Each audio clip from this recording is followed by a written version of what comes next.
He was a friend of mine, and he saw that I was intoxicated and took full advantage. It happens every day. It happens to me. It happens to all women across the world. Especially with those Harvey Weinstein stuff and Kevin Spacey stuff. It seems like people aren't really willing to just kind of be silent anymore.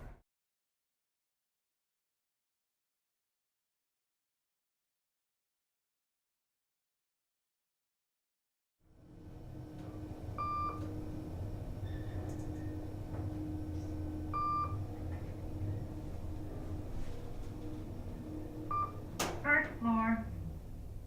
So my story is basically the statistical norm. It was someone that I knew, and it was pretty awful. It happened when I was young, and it sucked, and it shaped who I was for better and for worse. I became really closed off.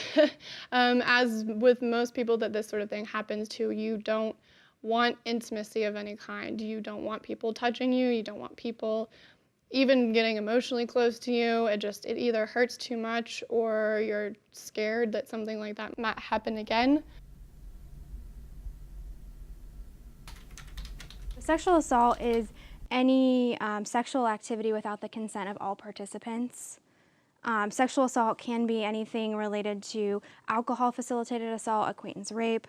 Sometimes it's between strangers and people who know each other. The Me Too campaign came about because many people were coming forward against, or saying there were allegations against Harvey Weinstein. And so Alyssa Milano created the Me Too campaign to say, you know what, this happened to me. Other people began to share Me Too, and it became something where everyone could engage and everyone could share if they felt ready to do so. Anytime we're talking about sexual assault and how it impacts us as a community, as a society, I think it's really important. And I hope that we continue to do those type of movements. I think the Me Too campaign is particularly important because it gives voice to survivors and sort of shows the reality of sexual assault in our community.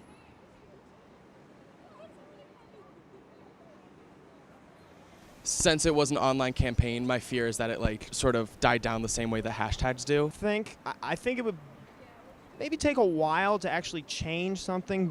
Is something gonna happen out of this that's actually meaningful, or is this just gonna be we all share our stories and then nothing happens? So it's got to go beyond the virtual sphere. It's got to be something that we continue to talk about. Anytime there's a great social movement around sexual assault and sexual harassment, I always am concerned that it's just going to be that moment. And for that moment, it's really great and we really appreciate it. But I always want to challenge, how do we continue this conversation? Until you reach out, until you start that conversation, you don't really know what your friend group has experienced. And it's up to you to be proactively engaged. There isn't like certain steps to healing.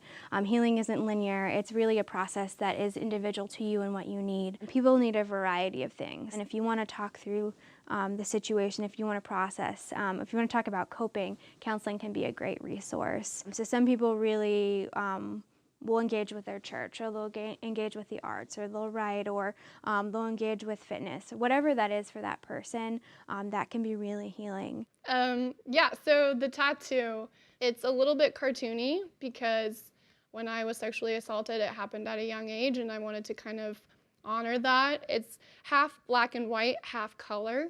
And that was just kind of a reminder to me that there was a really dark period in my life.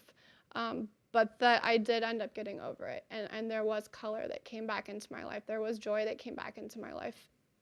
Trees don't grow overnight. And just like you, the process to healing, the process to growing, it is a process, and it does take time.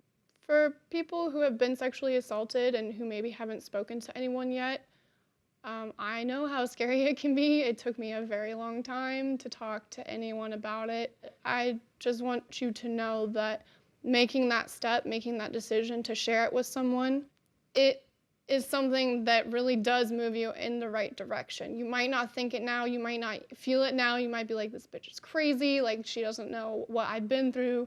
I don't, it's true, I don't know what you've been through. I don't know how bad it was. I don't know how much it impacted you. All I know is my story and some of my other friends' stories, but I really hope that eventually one day you will be able to share, because having community And having people validate you and having people love you and tell you that like you're worthy is one of the biggest, at least for me, steps in the healing process.